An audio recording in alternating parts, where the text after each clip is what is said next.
ایک قوم ایک امت ایسی ہے کہ جس نے اپنے رسول کو رد کیا اور اسے ہلاک نہیں کیا گیا۔ حضرت نوح کی قوم غرق، حضرت ہود کی قوم ختم، حضرت صالح کی قوم ختم، حضرت شعیب کی قوم ختم، آل فرعون ختم۔ یہود وہ امت ہے کہ معزول تو ہو گئی، جیسے ہی حضور آ گئے قرآن لے کر معزول ہو گئے۔ وہ جیسے کوئی ایک منصب ہے، اس منصب سے معزول کر دیے گئے، قتل نہیں کیا گیا، انہیں زندہ رکھا گیا۔ منصب تو اب قرآن آ گیا، محمد الرسول اللہ آ گئے صلی اللہ علیہ وسلم، اور کعبے کے گرد ایک نئی امت۔ وَكَذَلِكَ جَعَلْنَاكُمْ أُمَّةً وَسَطًا لِتَكُونُوا شُهَدَاءَ عَلَى النَّاسِ وَيَكُونَ الرَّسُولُ عَلَيْكُمْ شَهِيدًا۔ اگرچہ یہ امت 600 برس قبل قتل اور ختم ہونے کی مستحق ہو چکی تھی۔ کیوں؟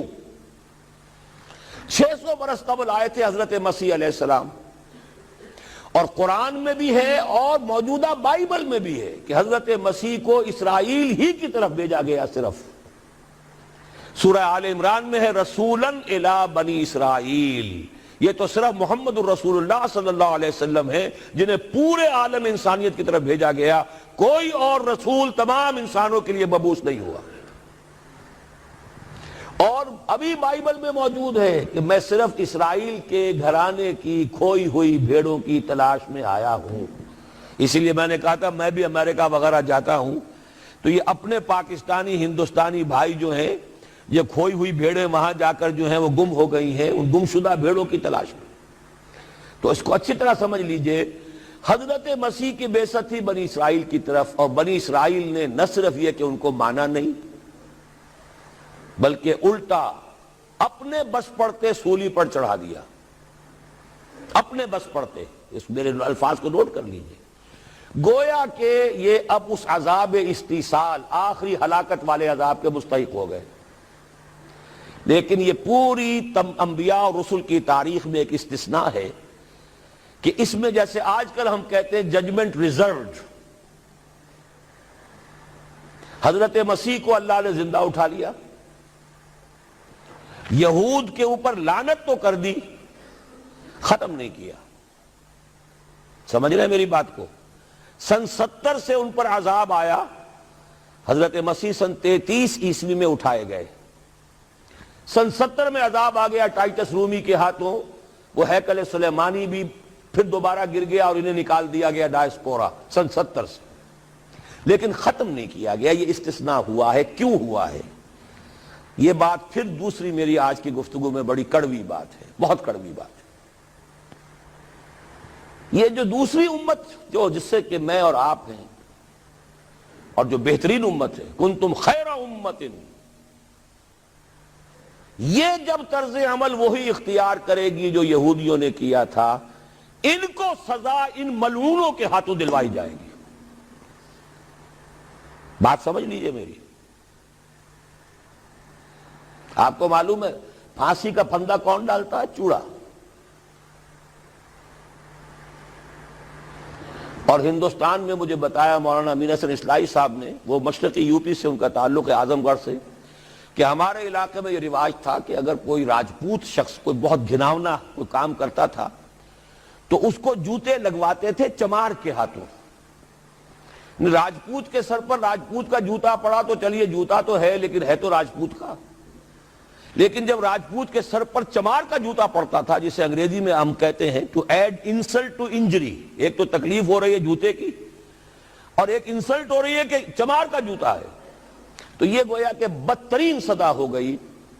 یہ امت جتنی اونچی ہے، جس کے رتبے ہیں سوا، اس کی سوا مشکل ہے۔ جس کا مقام بلند ہے اسی اعتبار سے ان کو پھر سزا بھی سخت ملتی ہے۔ صاف فرما دیا اللہ تعالیٰ نے سورہ احزاب میں، اے نبی کی بیویوں، تم عام لوگوں کی طرح نہیں ہو، لستم کاحد من النساء، لستن کاحد من النساء، اگر تم نے کوئی غلط حرکت کی دوہرا عذاب ملے گا۔ اور بات صحیح ہے، جن کے رتبے ہیں سوا، ان کی سوا مشکل ہے۔ اس امت کو عذاب کے کوڑے مارنے والی قوم وہ ملعون اور مغضوب علیہم قوم ہے جس کے لیے قرآن مجید 2 دفعہ کہتا ہے ضربت علیہم الذلۃ والمسکنۃ وباؤوا بغضب من اللہ. اور یہ کوڑے بہت زبردست شکل میں ابھی آنے والے ہیں. میری بات اب آپ نے سمجھ لی کیوں رکھا گیا یہود کو, یہ جلاد کیوں سنبھال کے رکھے گئے. انہیں بھی سزا دی گئی, اس صدی میں بھی ہٹلر کے ہاتھوں میں بھی 6 ملین 60 لاکھ اس نے ختم کیے. ان پر تو سزا کا سلسلہ چلتا رہا, ایکسٹرمینیٹ نہیں کیا, ختم نہیں کیا, باقی رکھا ہے. اس لیے کہ ان کو کوڑا بنا کر امت مسلمہ کی پیٹھ پر مارنا ہے کہ تمہارا رتبہ, تم محمد کے امتی صلی اللہ علیہ وسلم, ہمارے آخری رسول, ہمارے اکمل رسول, ہمارے خاتم النبیین, خیر البشر, اور ان کی امت ہو کر تمہارا حال یہ ہے. تو تم سزا کے مستحق جو ہو, وہ سزا ہے کہ جو اچھی طرح سمجھ لیجئے ہماری حال جو اس صدی کے آخر میں شروع میں ہوا تھا کہ تمام مسلمان غلام, اس غلامی کے اوپر جو مزید کوڑا تیار ہوا 1917 میں بالفور ڈیکلریشن کے ذریعے سے برطانیہ نے اجازت دے دی کہ یہودی آ سکتے ہیں, اب فلسطین میں آ کر آباد ہو سکتے ہیں, وہ مکان خرید سکتے ہیں, جائیداد خرید سکتے ہیں, زمینیں خرید سکتے ہیں. 1971 اس پر اندیشہ تھا کہ کہیں اگر خلیفہ عثمانی نے جہاد کا اعلان کر دیا, اس لیے کہ سلطان عبد الحمید کو بڑی سے بڑی رشوتیں پیش کر کے دیکھ لیا تھا انہوں نے کہ یہ جو ہمارے اوپر پابندی ہے کہ ہم فلسطین میں آباد نہیں ہو سکتے, جو کہو ہم تمہیں دولت دینے کو تیار ہے, یہ پابندی ختم کر دو. سلطان عبد الحمید ویسے جو بھی کچھ تھے چھوڑ دیجئے, لیکن یہ کہ اس نے کہا کہ جو معاہدہ عمر نے کیا تھا رضی اللہ تعالی عنہ, میں پیچھے نہیں جاؤں گا. لہذا خلافت ختم کروا دی, اور کروائی کس کے ہاتھوں؟ ایک مسلمان کے ہاتھوں. اس لیے کہ فری میسن تھا مصطفیٰ کمال پاشا, فری میسن. یہ سب یہودیوں کے ادارے. چاک کر دی ترک ناداں نے خلافت کی قبا, سادگی اپنوں کی دیکھ اوروں کی عیاری بھی دیکھ. ہندوستان میں ہنگامہ چل رہا ہے, تحریک چل رہی ہے, مسلمان ہجرت کر رہے ہیں اور سب کچھ ہو رہا ہے, اور ہندو بھی شامل ہو رہے ہیں خلافت کی تحریک میں, لیکن اب مدعی سست گواہ چست. جب مصطفیٰ کمال نے خود ختم کر دی تو سب پانی پڑ گیا آگ کے اوپر. اب کیا بولیں, کس کو برا کہیں. اس کے بعد 1948 میں ان کی ریاست قائم ہو گئی اسرائیل. کتنے برس بعد؟ ریاست تو خیر اس وقت بھی ان کی نہیں تھی جبکہ ٹائٹس نے ختم کیا ہے, وہ تو بہت پہلے کی بات تھی. تقریباً 2000 سال بعد اسرائیل 1967 میں جنگ کروائی, اور یہ بالکل صدام کی طرح کا مسئلہ تھا. 1967 کی جنگ میں ایک سازش تھی. انہوں نے بطور مہرہ استعمال کیا جمال عبد الناصر کو, جس نے اچانک جو ہے ایلات کی بندرگاہ کو بلاک کر دیا. 1967 اس پر جھپٹا مارا ہے اسرائیل نے. ادھر سے سینائی لے لیا, ادھر سے گولان ہائٹس لے لیے, ادھر سے جو ہے West Bank of Jerusalem, West Bank of Jordan لے لیا. یہ 67 کی بات ہے. پھر عالم عرب میں ایک ملک ذرا نکلنے لگا تھا کہ شاید ایک کے پاس پیسہ بہت تھا, لیبیا کے پاس, وہ مدد کر سکتا تھا کسی مسلمان ملک کی کہ وہ ایٹم بم بنا لے. 2 ملک ایسے تھے, ایک غیر عرب, ایک عرب. عراقیوں کے پاس کچھ صلاحیت معلوم ہو رہی تھی کہ کچھ دانت شاید نکل آئیں, جیسے دودھ کے دانت ہوتے ہیں تو شاید ایٹمی دانت نکل آئیں. وہ بھرکس ان کا نکالا ہے. ایک دفعہ جا کر آپ کو یاد ہوگا ہوائی جہاز گئے اور سب کا تہس نہس کر کے آ گئے, اور وہ سخت جان قوم نکلی, انہوں نے پھر کچھ بنا لیا. تو پھر وہی 100 دام جال, پھر وہ 100 دام جو ہے جال کی شکل بچھا کر, اور جو پھنسایا ہے تو اگلا پچھلا کھایا پیا سارا اگلوا لیا. نتیجہ کیا نکلا؟ جنگ خلیج کے بعد اب عالم عرب پورا کا پورا اسرائیل کے سامنے سرنگوں ہے. وہ شاہ حسن ہو یا شاہ حسین ہو, کچھ تو پہلے ہی اپنے تھے، چاہے شاہ فہد ہوں اور چاہے حسنی مبارک ہوں، اب رہ کون گیا؟ اس سے بڑی ذلت کوئی ہے؟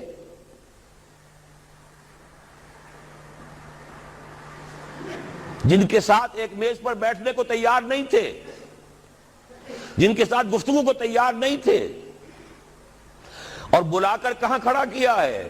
آؤ میڈرڈ میں، اسپین میں آؤ، اسپین سے شروع کروائیں گفتگو۔ اور اسپین کون سی جگہ ہے؟ مسلمانوں کا دنیا میں سب سے بڑا قبرستان، جہاں 800 برس حکومت کی اور پھر ایک ایک بچہ ختم کر دیا گیا، نام و نشان مٹا دیا گیا۔ 1492 میں فال آف گرینیڈا ہوا ہے، سقوط غرناطہ، اور 1992 میں ٹھیک 500 برس بعد یہ نیگوسیشن شروع ہوئی ہیں میڈرڈ کے اندر۔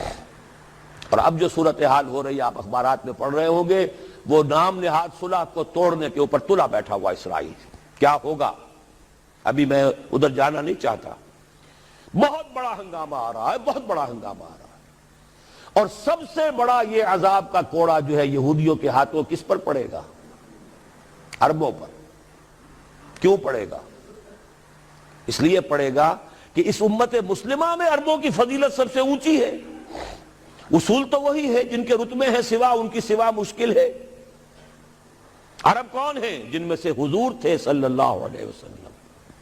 یہ رتبہ بلند ملا جس کو مل گیا، ہر مدعی کے واسطے دار و رسن کہاں۔ عرب کون ہیں؟ جن کی مادری زبان میں اللہ کا کلام ہے۔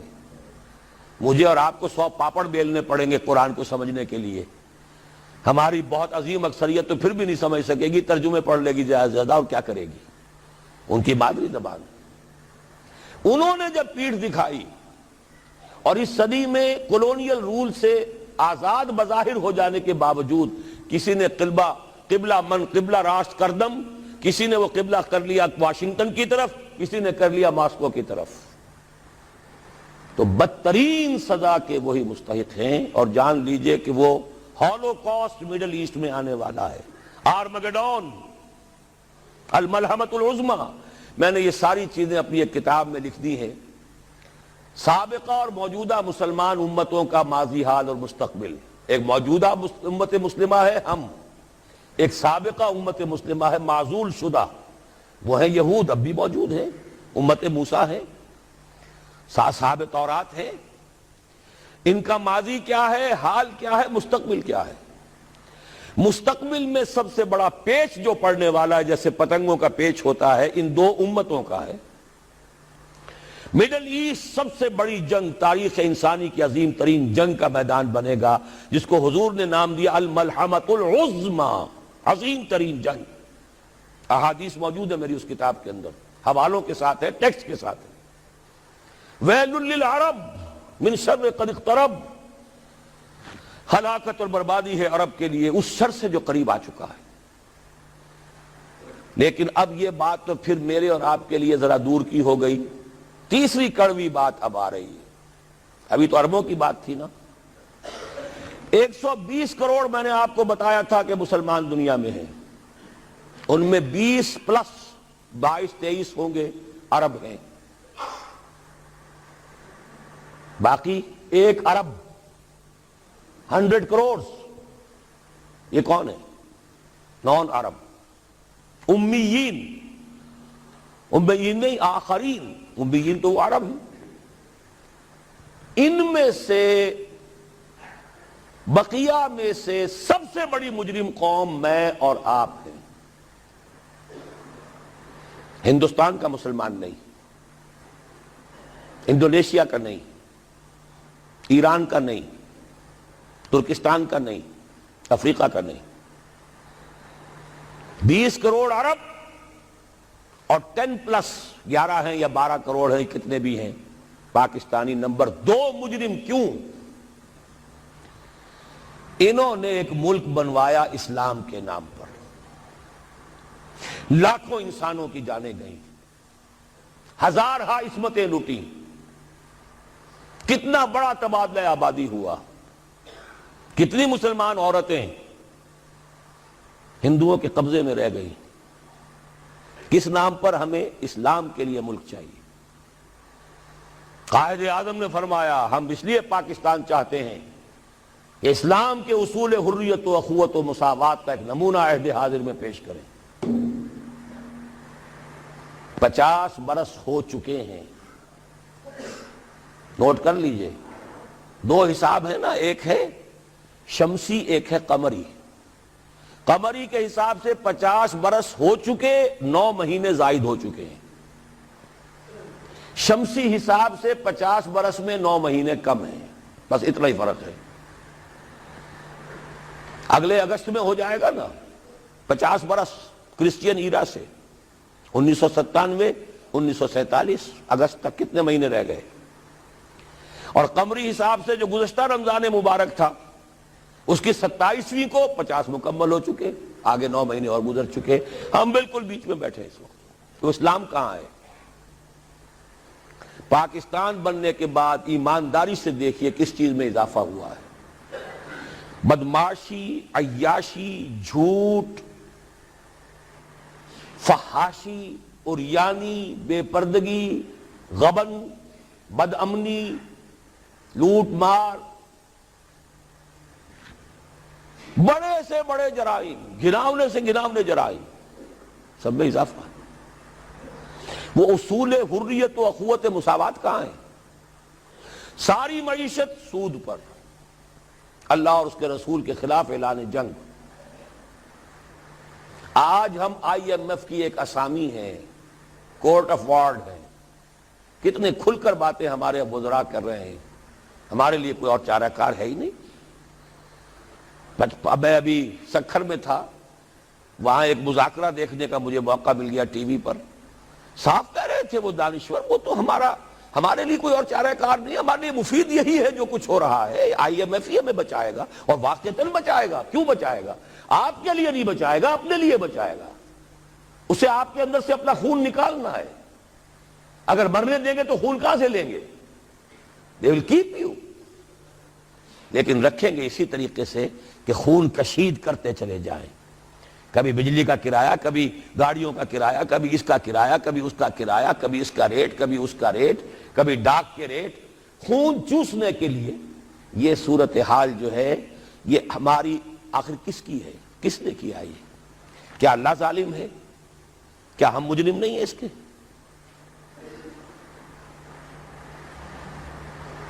یہ اجتماعی جرم، اور کوئی ملک اسلام کے نام پر نہیں بنا، اچھی طرح نوٹ کر لیجئے۔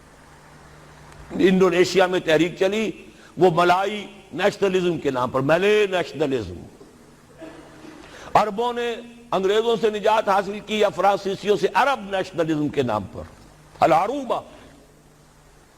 صرف ایک ملک بنا تھا، پاکستان کا مطلب کیا؟ لا الہ الا اللہ۔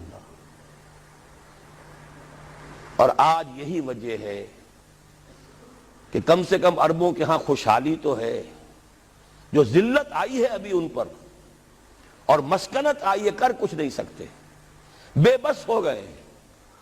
جزیرہ نما عرب میں آج یہود اور عیسائی دندناتے پھر رہے ہیں، ان کے فوجی مراکز قائم ہو چکے ہیں، نجد کے پورے علاقے کے اوپر ان کا قبضہ اس وقت۔ ذلت ہی ہے نا، ہمارے ہاں تو بھوک بھی ہے، ہم تو اس سے آگے بات جا رہی ہے۔ ہمارے ہاں یہ مسئلہ اور آگے بڑھے گا تو کیا شکلیں ہوں گی؟ بھوکے بھیڑیے جس طریقے سے پیٹ پھاڑیں گے محلوں میں رہنے والوں کے اور کوٹھیوں میں رہنے والوں کے، وہ وقت دور نہیں ہے۔ یہ عذاب الہی کی شکل، جیسے کہ فرمایا گیا سورہ انعام میں، قُلْ هُوَ الْقَادِرُ أَن يَبْعَثَ عَلَيْكُمْ عَذَابًا مِّن فَوْقِكُمْ أَوْ مِّن تَحْتِ أَرْجُلِكُمْ أَوْ يَلْبِسَكُمْ شِيَعًا وَيُذِيقَ بَعْضَكُمْ بَأْسَ بَعْضٍ۔ اے نبی ان سے کہہ دیجئے اللہ اس پر پوری طرح قادر ہے کہ تم پر کوئی عذاب بھیج دے تمہارے سروں کے اوپر سے یا تمہارے قدموں کے نیچے سے نکال دے، یا اللہ کو کوئی اور کام کرنا ہی نہ پڑے، تمہیں کو آپس میں ٹکرا دے، ایک دوسرے کی طاقت کا مزہ چکھائے۔